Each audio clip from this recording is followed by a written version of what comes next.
Israel, la tierra santa por excelencia. Hoy quiero contarle una historia muy especial. En realidad un puñado de pequeñas, grandes historias con un denominador común. Mi querido y admirado Jesús de Nazaret. Cabe la posibilidad de que algunas de estas historias no sean de su agrado, incluso que le escandalicen. Si su mente no está definitivamente abierta, por favor cambie de canal. Por el contrario, si practica usted el saludable ejercicio de la duda, entonces sígame.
Israel, para 1.000 millones de cristianos, la tierra donde nació el Hijo de Dios.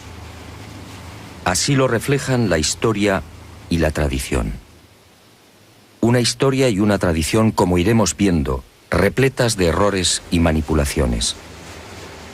Este sencillamente es mi objetivo: mostrarle cómo los hombres, voluntaria o involuntariamente, han llegado a tergiversar las palabras del Maestro y muchos de los sucesos que los rodearon. Y he dicho bien, tergiversar. Es decir, interpretar erróneamente. Todo un cúmulo de tergiversaciones que ha maquillado y deformado su mensaje, su figura e incluso a cuantos lo acompañaron. Pero empecemos por el principio. María y José, padres terrenales de Jesús, viajan desde Nazaret a Belén obedeciendo la orden de Augusto, el emperador romano. Todos los súbditos deben empadronarse. Corría el año -7 de nuestra era. Y al llegar a la aldea de Belén, María dio a luz a su primogénito. Con este feliz acontecimiento nacería también el primer gran error de esta historia.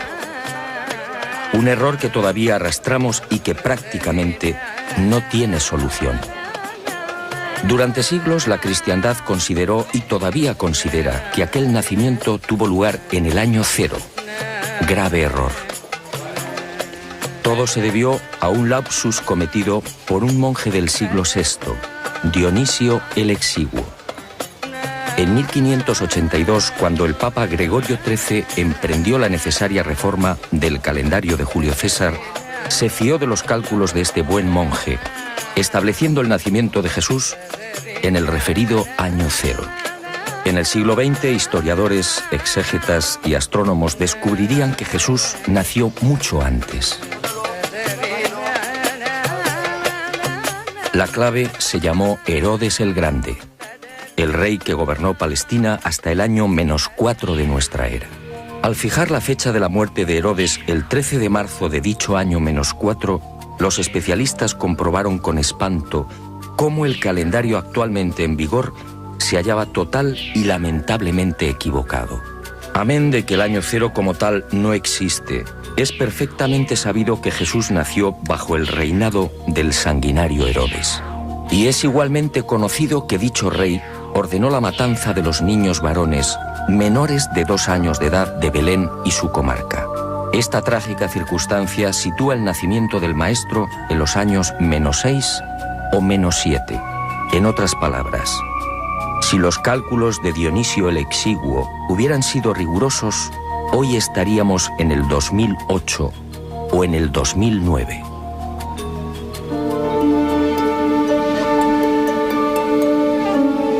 Segundo gran error, aunque la palabra correcta sería manipulación. Jesús de Nazaret tampoco nació en diciembre. En esta ocasión, el invento procede del siglo IV o quizá del V. Cuando se investigan las condiciones meteorológicas de Belén, salta a la vista que entre noviembre y marzo resultan tan crudas que ningún pastor se arriesga a conducir sus rebaños por las colinas próximas. Las temperaturas pueden descender hasta 5 y 10 grados bajo cero. Pero hay más. En aquel tiempo, cuando José y María viajaron hasta Belén, este tipo de desplazamientos, a pie o con animales, se desarrollaba siempre en época seca, jamás en temporada de lluvias. José y María, por tanto, tuvieron que llegar a Belén entre mayo y octubre.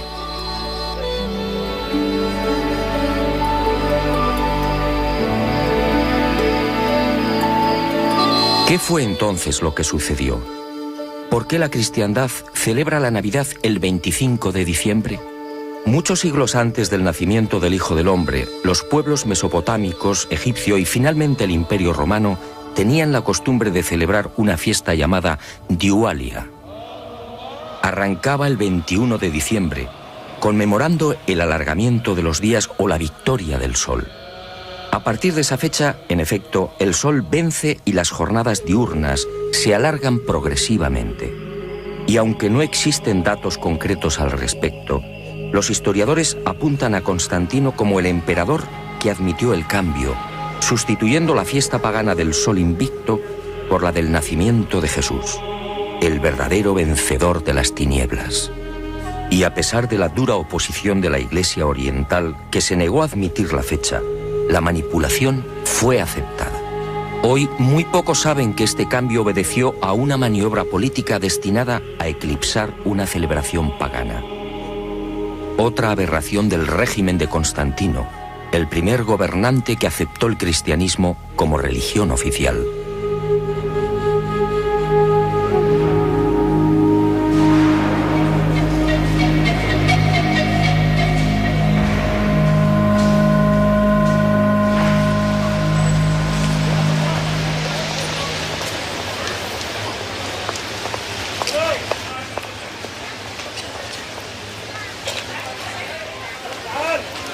Y usted se preguntará, ¿cuándo deberíamos celebrar la Navidad? Hace años recibí una información privilegiada en la que se revela que Jesús de Nazaret nació a las 12 del mediodía de un 21 de agosto. Esa, al parecer, sería la fecha exacta. Un aniversario que, obviamente, celebramos muy pocos.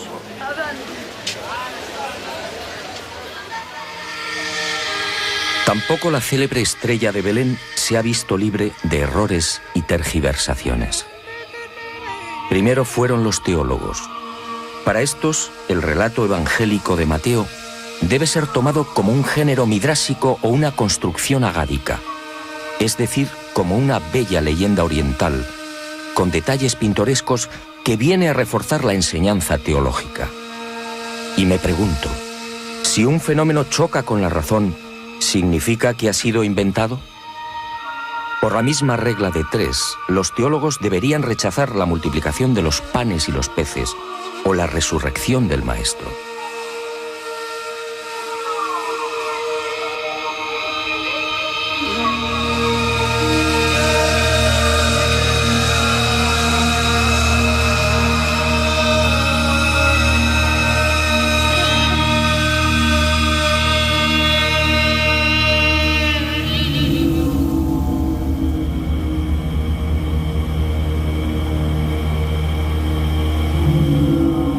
Después, a la miopía de los teólogos se sumó la de los astrónomos.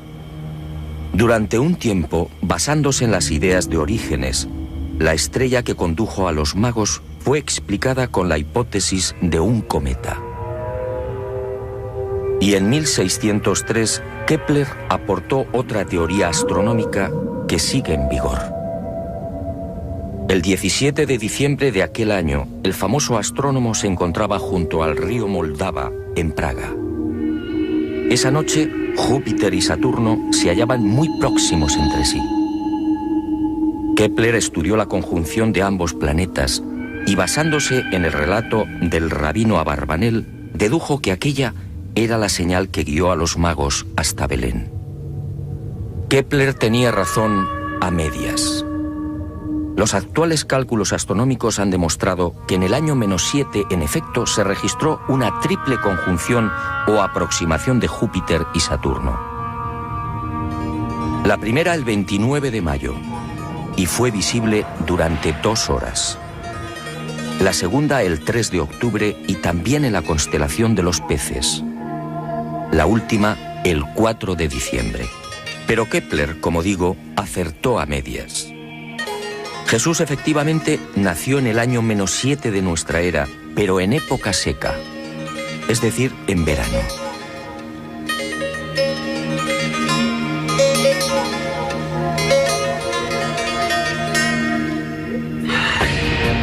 De las 3 conjunciones registradas por la astronomía, solo la primera, la del 29 de mayo, encajaría en la hipótesis de Kepler y de los astrónomos modernos. Pero esa intensa aproximación de Júpiter y Saturno solo duró 2 horas. Y me pregunto, si el viaje desde Ur de Caldea hasta Belén podía tener una duración aproximada de 3 meses, ¿cómo llegaron los sacerdotes y astrólogos caldeos hasta el lugar donde se hallaba el niño?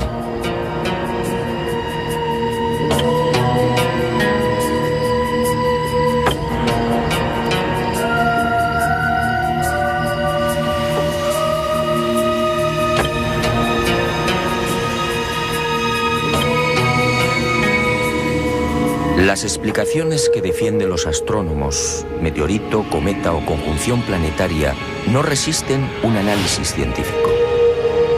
En los 2 primeros supuestos, al ingresar en la atmósfera, cometa o meteorito se habrían desintegrado.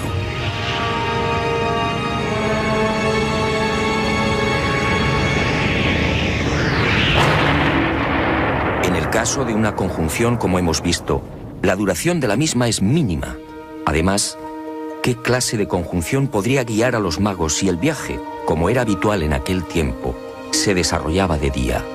Por simple eliminación, si la estrella de Belén existió realmente, y estoy convencido de ello, solo pudo tratarse de un objeto brillante, capaz de guiar a una caravana a lo largo de 1300 kilómetros y, en consecuencia, tripulado inteligentemente. Como decía el maestro, quien tenga oídos, que oiga.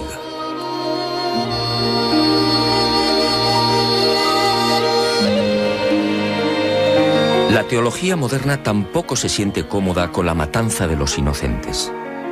Y de un plumazo la ha relegado a otra leyenda tan propia, dicen, de los orientales. ¿Es que Herodes, el grande responsable de los asesinatos de los bebés, no era capaz de una crueldad semejante? Echemos un vistazo al historial delictivo del odiado edomita, como lo llamaban los judíos. En el año 39 a.C. asedia Jerusalén y acuchilla a miles de hebreos. A partir del 37, también antes de Cristo, el gobierno de Herodes se convierte en una pesadilla. Ajusticia a 45 partidarios de Antígono y a decenas de ancianos del Consejo Supremo. Los recelos alcanzan incluso a su propia familia. En Jericó asesina a su cuñado Aristóbulo III, de 17 años de edad. Después acaba con la vida de Mariam, su esposa, y mata igualmente a su madre y a 2 de sus hijos.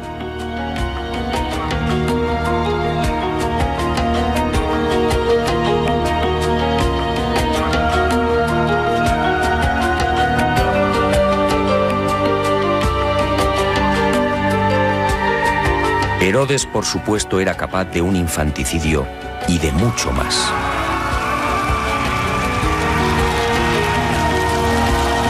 Según mis informaciones, en aquel mes de octubre del año -6, la sangrienta represalia de Herodes acabó con la vida de 16 niños de Belén.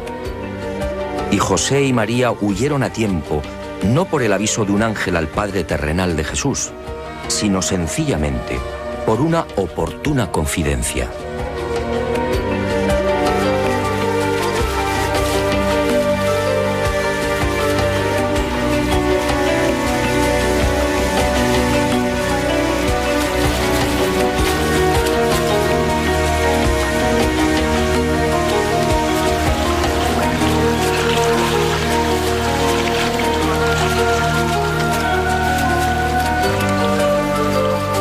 Los escritores sagrados apenas hacen mención de la estancia de José y María en la ciudad egipcia de Alejandría.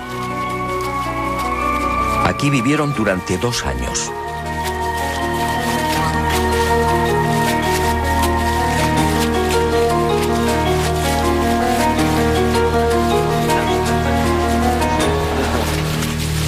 Y poco faltó para que la familia se quedara definitivamente en Egipto.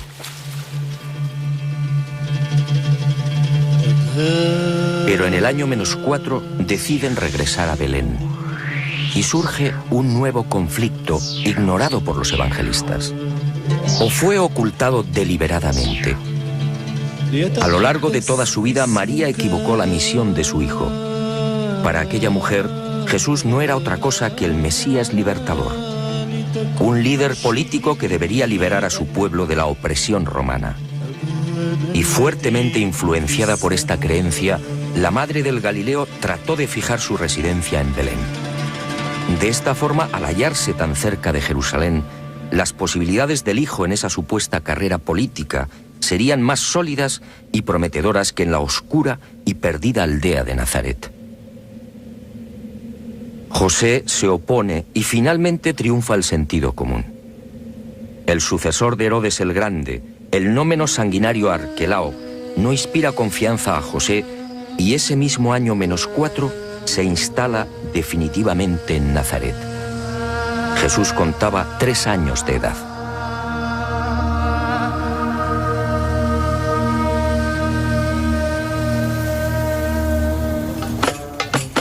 Y la historia y la tradición vuelven a escamotearnos otra decisiva etapa en la vida terrenal de Jesús de Nazaret.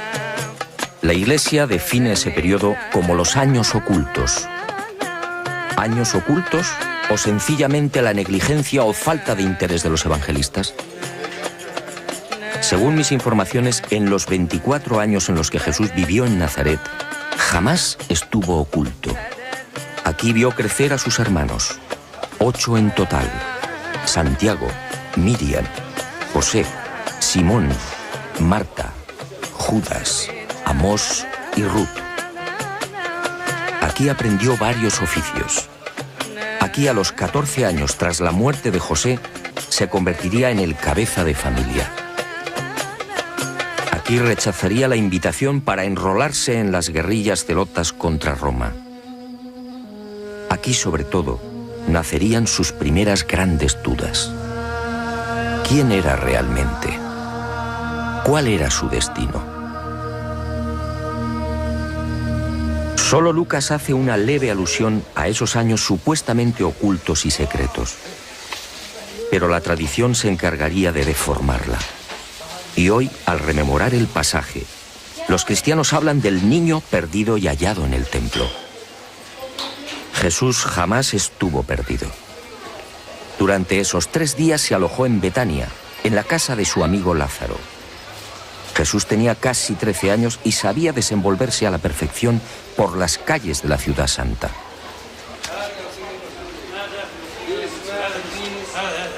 Y en este cúmulo de errores y despropósitos, algunos exégetas y teólogos van más allá y afirman que Jesús en realidad era analfabeto. Y justifican la afirmación porque no dejó escritos.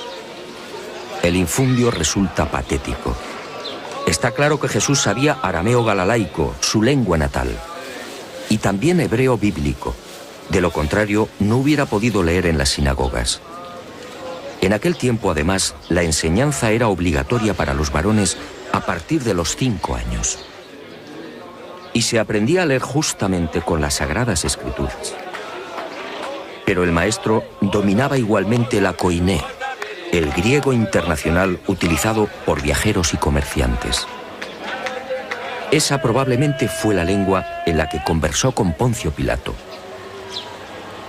El que no dejara escritos de su puño y letra, al igual que tampoco dejó descendencia ni resto alguno de su cadáver, obedece a otra singular circunstancia. Una opción personal de Jesús que nos llevaría muy lejos y que quizá algún día me decida a contar.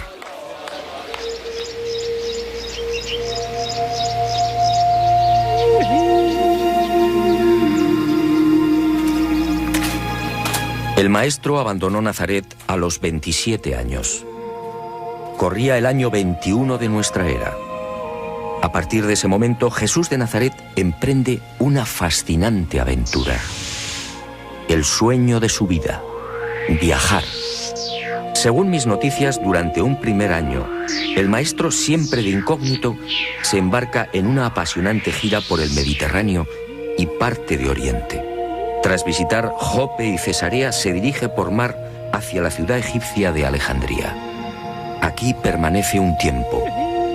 Visita la célebre biblioteca y contempla las pirámides de Giza. He aquí otra imagen desconocida del Hijo del Hombre. Jesús al pie de las imponentes construcciones faraónicas. De Alejandría navega hacia Creta y de allí a Cirene y Cartago. Jesús se mezcla con los hombres, los observa, aprende de ellos y de Cartago pone rumbo a Malta. Después Siracusa en Sicilia, Mesana y por mar alcanza las costas de la actual Italia. Visita Capua y por la vía Apia entra en Roma.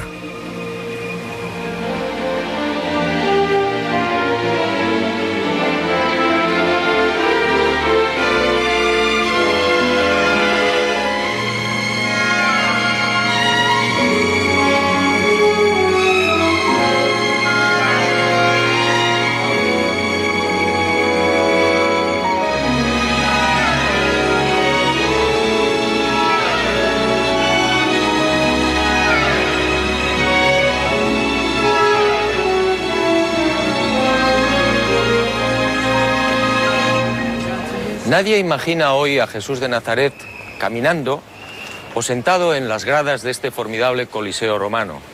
Sin embargo, así fue. Durante su estancia en la Roma del emperador Tiberio, el maestro disfrutó también de los juegos y de la belleza de la capital del imperio. Aquí escuchó a los más insignes filósofos de la época y siempre de incógnito adelantó parte de su mensaje. Un mensaje que causó sensación entre los romanos, pero nadie supo quién era aquel brillante orador. Años más tarde, cuando Pedro y Pablo arribaron a Roma, quedaron sorprendidos.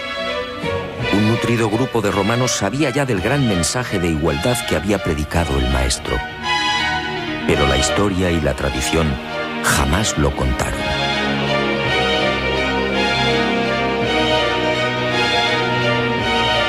De Roma, Jesús de Nazaret se trasladó a Tarento y desde allí prosiguió a Corinto y Atenas. En la capital de la ciencia y el arte, el maestro siguió escuchando y observando e hizo una advertencia clave. La ciencia nunca podrá demostrar la existencia del alma. El intenso periplo continuó hacia Éfeso, Rodas y Chipre. Y la aventura del maestro por el Mediterráneo, el gran foco cultural y económico de aquel tiempo, cambió de rumbo. De Chipre navegó a la ciudad siria de Antioquía y desde aquí por tierra se adentró en el oriente. Visitó Sidón, Damasco, Ur de Caldea, Babilonia, Susa y Charax. Finalmente regresaría a Nazaret.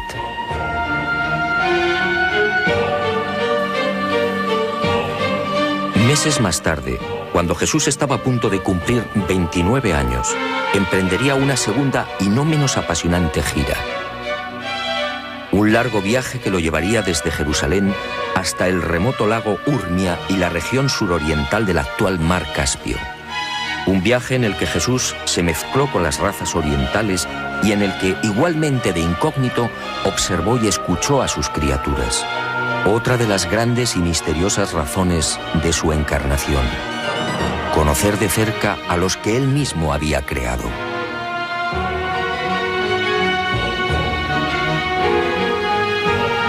Y llegó el momento culminante en la vida terrenal del Hijo del Hombre.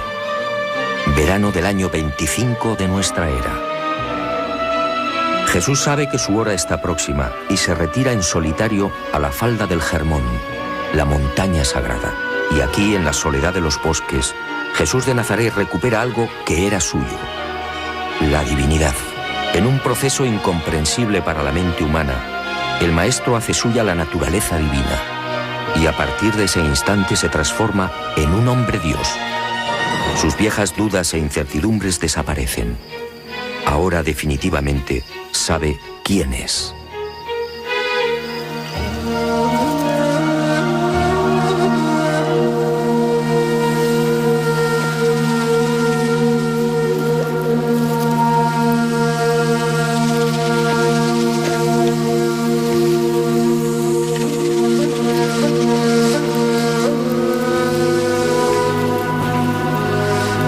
Inexplicablemente, ese histórico momento en el Hermón fue silenciado. Ninguno de los evangelistas acertó a explicar en qué lugar y en qué instante se produjo el fascinante suceso del reencuentro del Hijo del Hombre con su naturaleza divina. Como tampoco escribieron nunca sobre esta cueva, una gruta jamás filmada y que fue escenario de otro acontecimiento singular. Sígame y se lo contaré. Planeta Encantado ha localizado esta importante y desconocida gruta y se la ofrece en rigurosa exclusiva. Es posible que algún día este lugar sea considerado como un notable centro de peregrinaje.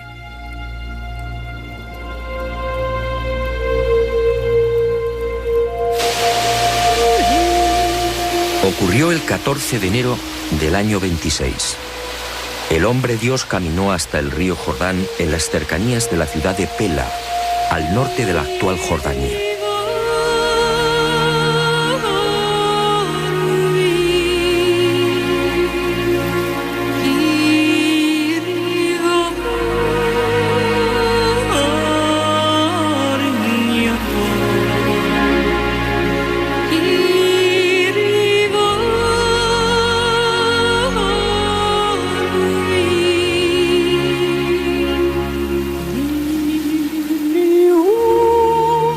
Aquí fue bautizado por Juan y de inmediato se retiró al desierto.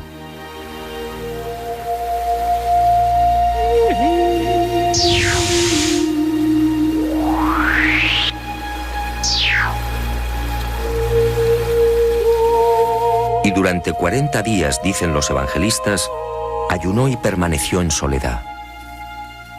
Y cuentan que fue tentado por el diablo. Nuevo error. Mejor dicho, nuevos errores.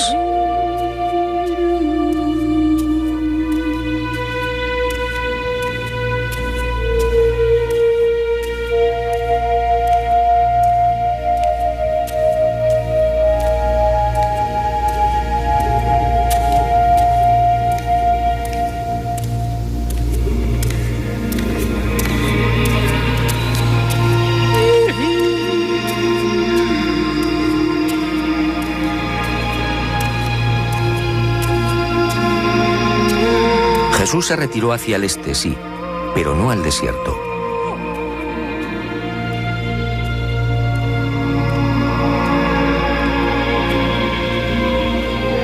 En aquel tiempo, el lugar elegido por el Maestro era una sucesión de suaves colinas a 4 kilómetros escasos de Pela y repletas de olivos y huertos. Y tampoco ayunó. Esos 40 días transcurrieron en las cercanías de una aldea, Bet-Idz, hoy desaparecida. El Maestro convivió con sencillos beduinos. Desde la cueva que le sirvió de refugio, se alejaba cada día hasta la soledad de los olivares.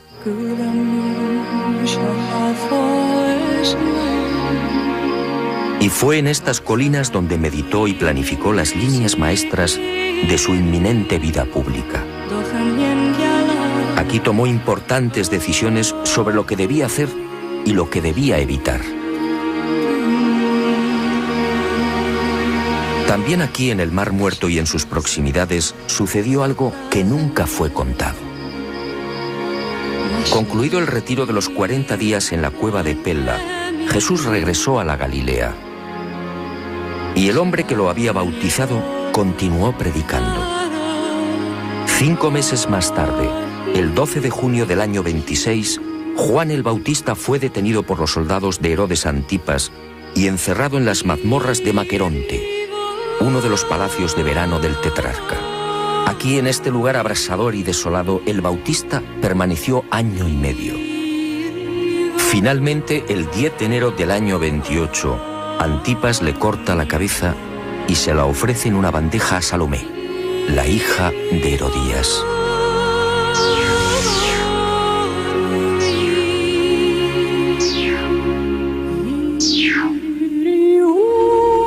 Hasta aquí la historia conocida.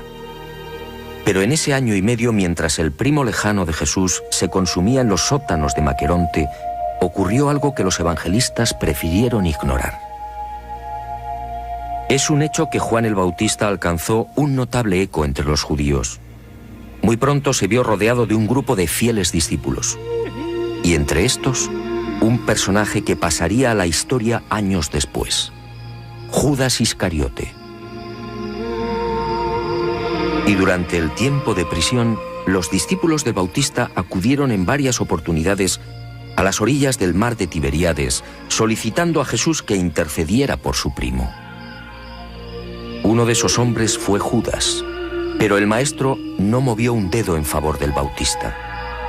Y surgieron conflictos entre los primeros discípulos del Galileo y los seguidores de Juan. Conflictos y disputas que se prolongarían incluso después de la muerte del anunciador. He aquí una de las razones que alimentaría de antiguo el resentimiento de Judas hacia el maestro. Nada de esto fue contado, quizá para no dañar la imagen de Jesús o quizá la del Bautista. El maestro sabía que de seguir vivo, Juan terminaría siendo una continua fuente de problemas y enfrentamientos. En consecuencia, aunque parezca cruel, el Hijo del Hombre dejó que el destino siguiera su curso. He dudado a la hora de incluir este pasaje, pero esa misteriosa fuerza que siempre me acompaña me exige ser valiente. Y vuelvo a insistir, no es mi deseo lastimar a nadie, pero si sus principios religiosos se encuentran definitivamente cristalizados, por favor, cambie de canal. Lo que va a escuchar no le gustará.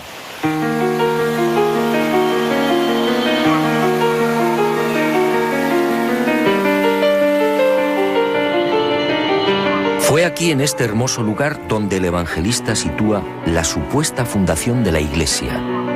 Y he dicho bien, supuesta. Mateo dice: Y yo a mi vez te digo que tú eres Pedro, y sobre esta piedra edificaré mi iglesia, y las puertas del infierno no prevalecerán contra ella.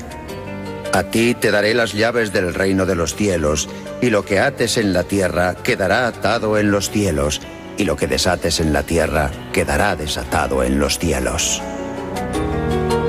Extraño, sí. ¿Fundó Jesús una iglesia?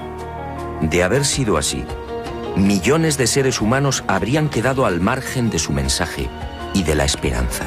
No, este no era el estilo ni el pensamiento del Hijo del Hombre. Las palabras del Maestro en este lugar fueron otras. No se dirigió a Pedro, sino a los 12, y dijo: Yo os declaro que sobre vuestros corazones edificaré la hermandad espiritual del reino de los cielos, y sobre esta roca espiritual levantaré el templo de las realidades eternas del reino de mi Padre. Ninguna fuerza prevalecerá contra esta fraternidad espiritual. Después de la resurrección de Jesús de Nazaret, Pedro sería elegido líder indiscutible de la naciente organización. Y alguien, al redactar los evangelios, reafirmó el liderazgo falseando el pensamiento y las palabras del Maestro. Y nació la Iglesia Católica, un invento humano. 1.000 millones de personas engañadas por la historia y la tradición.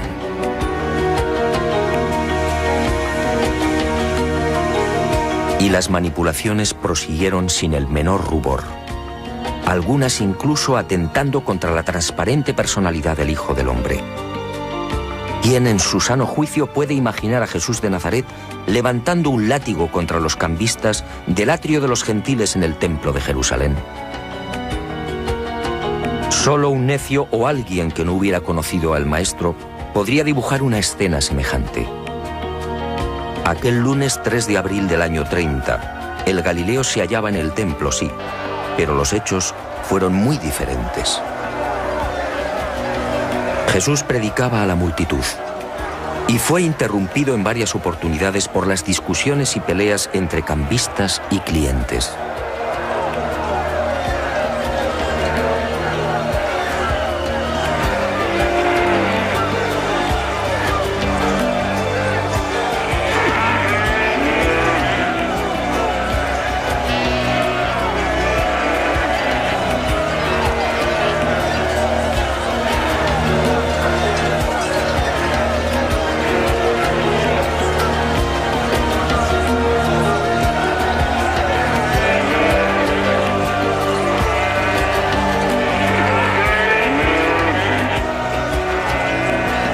Fue entonces cuando el Hijo del Hombre, decidido, abrió las puertas de los corrales en los que se guardaba el ganado para los sacrificios de la Pascua.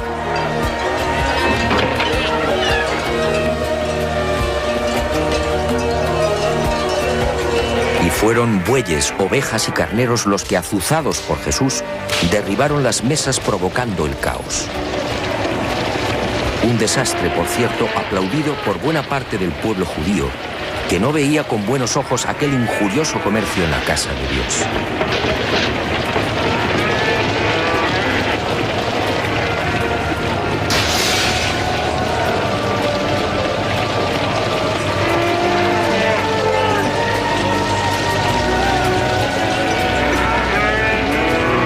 Esta escena, en efecto, nada tiene que ver con la imagen de un Jesús violento, reflejada por los evangelistas. Aquel hombre Dios jamás utilizó la fuerza.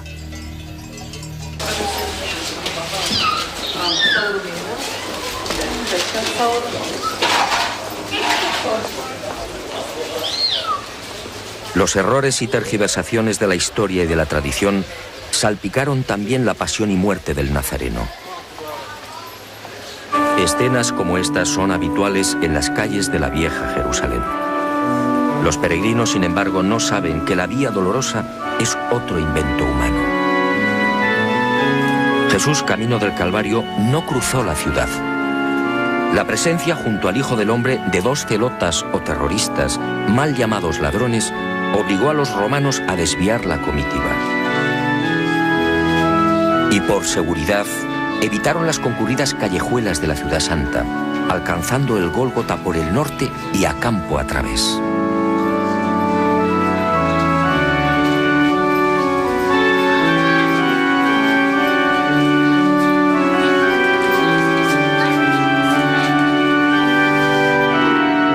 ¿Qué decir del Gólgota, actualmente venerado en la Basílica del Santo Sepulcro? Cualquier especialista medianamente informado sabe que este lugar no fue el de la crucifixión. La tradición, una vez más, no fue rigurosa. El nuevo invento arranca en el año 328. Santa Elena, madre del emperador Constantino, encuentra 3 cruces en este paraje. Y la mujer deduce que se trata del Calvario. Después, toda una pléyade de sabios y padres de la Iglesia bendice el dudoso hallazgo de Santa Elena.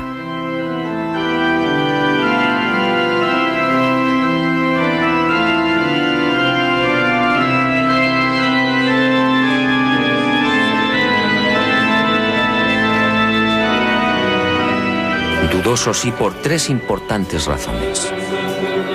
En primer lugar, porque el Hijo del Hombre y los celotas no cargaron las cruces completas, solo los patibulum, es decir, los maderos transversales.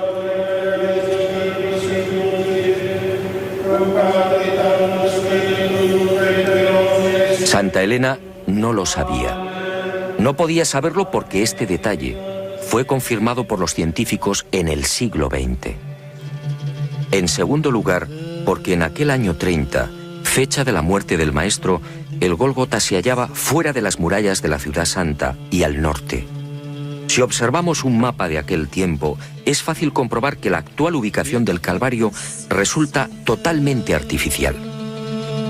De acuerdo a las bien intencionadas pero erróneas directrices de Santa Elena, la basílica que encierra el Gólgota y el Santo Sepulcro fue levantada a casi 1 kilómetro del punto exacto donde fue crucificado el Galileo.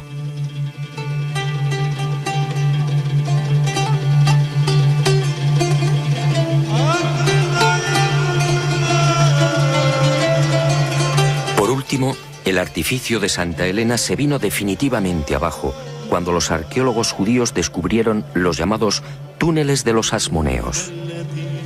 En estas excavaciones aparecieron el pavimento de la Jerusalén que pisó el Hijo del Hombre y parte de los muros del segundo templo. Un enlosado construido por Herodes el Grande y situado entre 18 y 20 metros por debajo del nivel actual.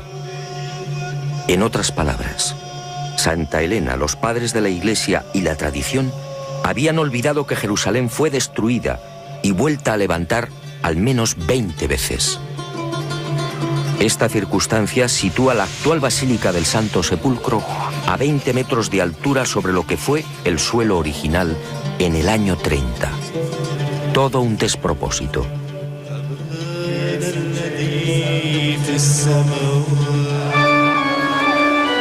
Pero todo esto en realidad poco importa. Los más que supuestos santos lugares de Israel se han convertido en una mina de oro. Un simple dato: la familia árabe Museiba, propietaria del Santo Sepulcro, y las confesiones religiosas que lo custodian reciben cada mes alrededor de $1 millón en concepto de limosnas y donaciones.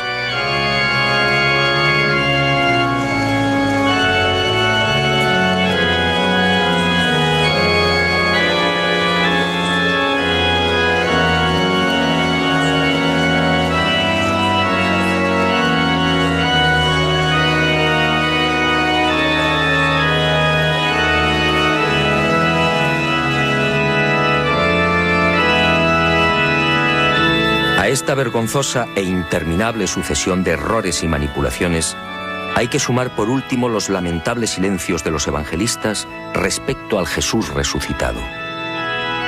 Los creyentes, una vez más, resultarían estafados.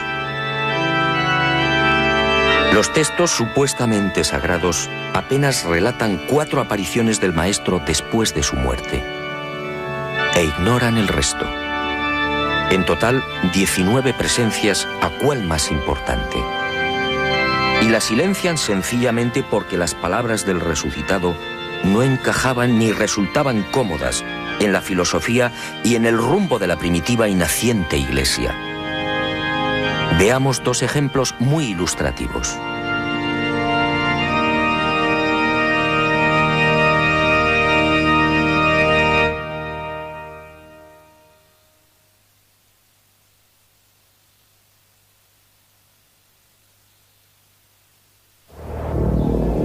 Quinta aparición.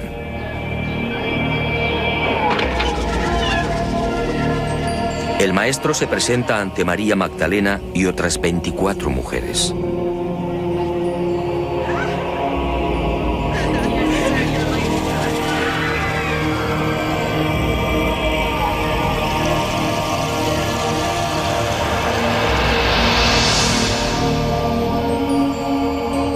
Y les dice: vosotras estáis llamadas a proclamar la liberación de la humanidad por el Evangelio de la unión con Dios.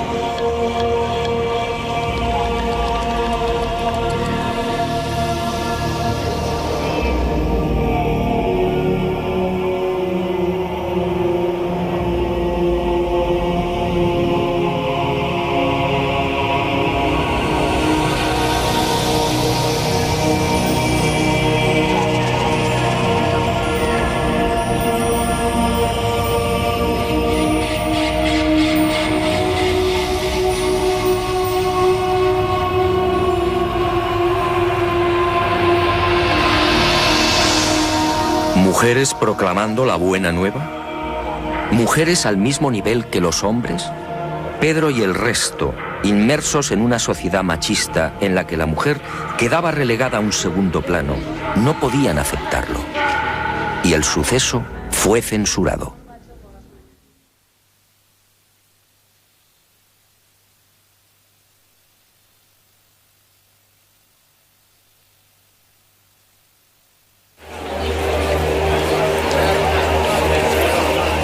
Aparición número 12. Testigos 80 griegos y judíos.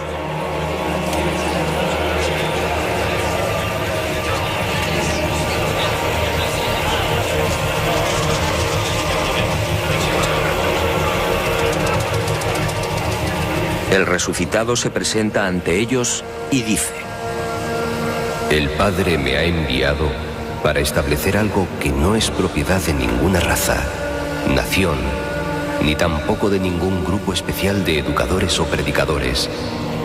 El Evangelio del Reino pertenece a judíos y gentiles, a ricos y pobres, a hombres libres y esclavos, a mujeres y varones, e incluso a los niños. Prestad atención, este Evangelio no debe ser confiado exclusivamente a los sacerdotes.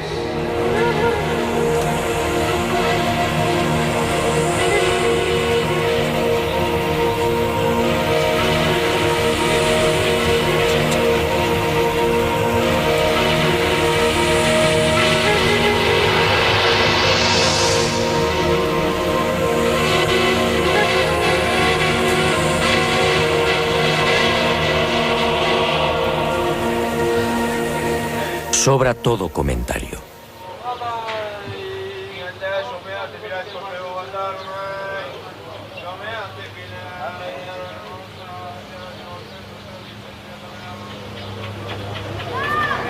La historia, la tradición y las religiones han sepultado el mensaje original de Jesús de Nazaret.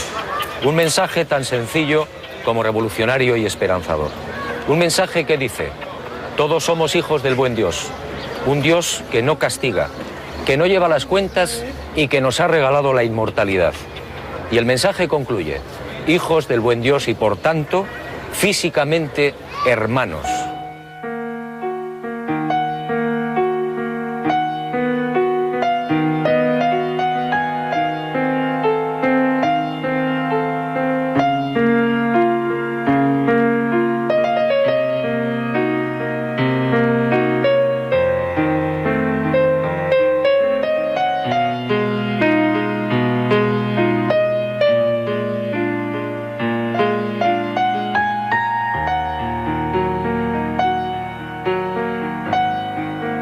Llegará el día en que este planeta encantado será un mundo apacible y luminoso. Un mundo sin templos, dogmas ni divisiones. Un mundo con una sola religión, la del espíritu.